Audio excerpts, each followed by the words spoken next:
le miroir. Démona s'infiltre dans un musée pour y dérober un miroir. Titre. Mais elle était attendue. Vous pensez pouvoir m'arrêter? Elle peut-être pas, mais moi je le peux.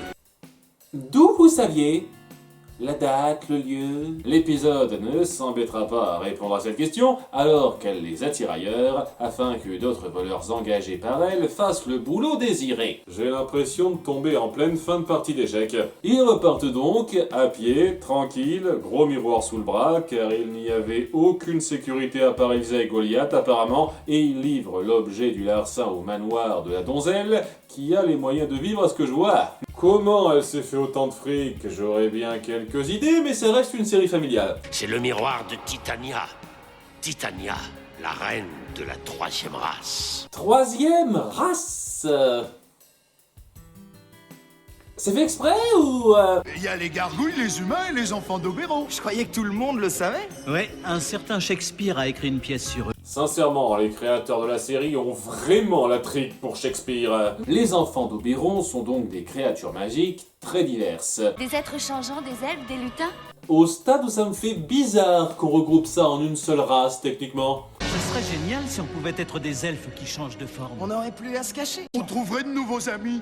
Peut-être même qu'on trouverait l'amour. Fais attention à ce que tu souhaites. Ça pourrait être méchamment décevant. Et le miroir volé permettait de faire appel à l'un d'entre eux, nommé Puck, comme dans le livre, une sorte de génie malicieux. Que puis-je faire pour votre service?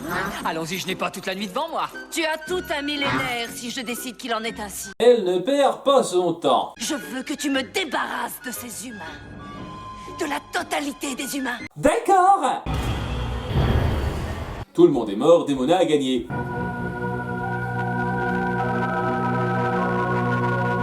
Non, il n'est pas si puissant que ça, et elle se rabat sur un spécimen en particulier. Débarrasse-moi au moins de ce spécimen.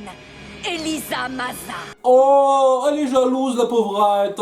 Seulement, je le redis, c'est un génie malicieux, et il l'interprète un peu à sa sauce.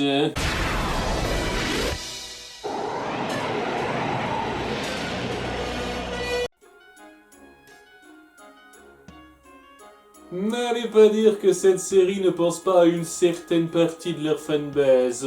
Cette transformation met notre Goliath dans l'expectative, pour l'instant, et ça a également modifié sa perception des choses. Goliath! Oh, c'est merveilleux, tu as été transformé en gargouille! Alors, qu'elle croit qu'elle a toujours été une gargouille, je veux bien, mais pourquoi elle croirait que les autres ne l'ont jamais été ?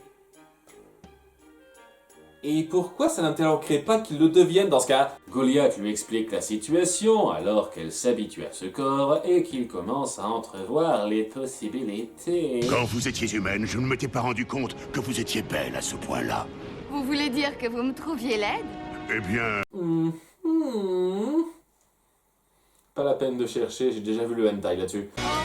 Je ne m'habituerai jamais à sauter du haut des toits. Je serai toujours là pour vous attraper s'il le faut. Tandis que Démona, encore crédule, veut étendre le même sort à toute la ville. Vous tous, les habitants de cette île en béton, Démona trouve que vous n'êtes pas dans le ton. Ouais, il est obligé de rimer pour faire ses sorts. Ou bien c'est juste que ça l'éclate, je sais pas. Bon, ces lumières attirent l'attention du groupe qui surgit et leur reprend le miroir. Mais pas avant que le sort ait été jeté. Quoi? C'est quand même un peu dingue que ça te surprenne, ma grande. Il a plutôt été clair dans sa non-clarté. Moi, je vous donne un ordre et suivez-le bien. À partir de maintenant, n'ayez plus rien d'humain. Ah, drôle de façon de dire que quelqu'un meurt. Ça surprend également nos héros, qui envisagent très vite leur nouvelle priorité. Et oui, il y a du hentai là-dessus aussi. Je voulais que tu détruises les humains et pas que tu leur fasses le cadeau de devenir des gargouilles. Change les gargouilles en humains. Tu pourrais peut-être commencer à faire gaffe à ta formulation, ma grande, à ce stade. Parce que, bien entendu, ça va être à nouveau interprété spécialement. J'ai vraiment pas de chance que ça tombe maintenant.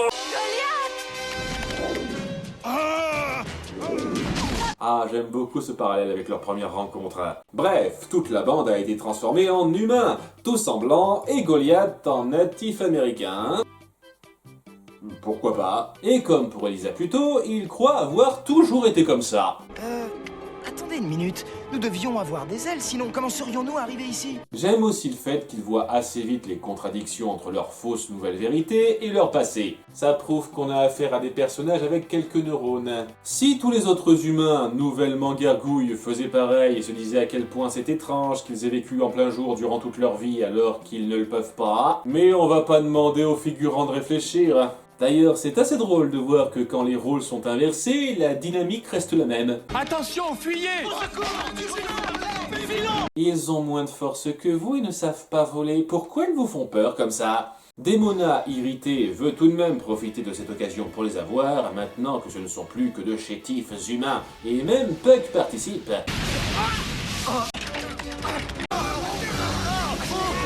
En fait, je pense qu'il pourrait s'en sortir tout seul. Cependant, elle avait complètement oublié le facteur Elisa, qui permet de prendre l'avantage. Je suis un être millénaire, mais je ne sais pas faire gaffe à ce qu'il y a derrière moi. Ainsi, Démona, démunie, est arrêtée avec Puck, qu'on force à tout remettre en ordre. Sa magie, vous appréciez? Libérez Puck. Faites-le chez lui rentrer. Et comme c'est Disney, ça ne peut pas se terminer sans que le génie soit libéré. Tu es libre. On pourrait croire qu'il serait reconnaissant après ça, mais on verra que non. Car il permet à Démona de se barrer, et pour la remercier de cette petite aventure, il décide de la récompenser. Vous vouliez être une gargouille la nuit, mais sans être changé en pierre durant le jour. Votre vœu sera exaucé. Mais bien entendu, pas sans ironie. Pour quelqu'un qui hait autant les humains, le double tranchant est parfait. Au-delà des moments de personnages sympathiques que ça crée et des fantasmes de spectateurs que ça réalise, c'est un épisode pivot qui introduit beaucoup d'éléments importants, ainsi qu'un changement de statu quo très notable. Il est impératif à regarder. Elisa, Oui, je sais. Vous êtes aussi soulagé que moi que tout soit redevenu normal. ce n'est pas ce que j'avais l'intention de dire. Je sais. Vous savez qu'il existe encore plus de hentai sur vous comme ça.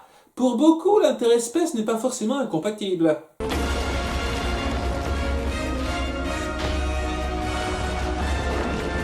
Oh bon, d'accord. Il faut que je rassemble mes forces, pour ainsi dire. À ta place, je ferai mes dernières prières, c'est bientôt la fin.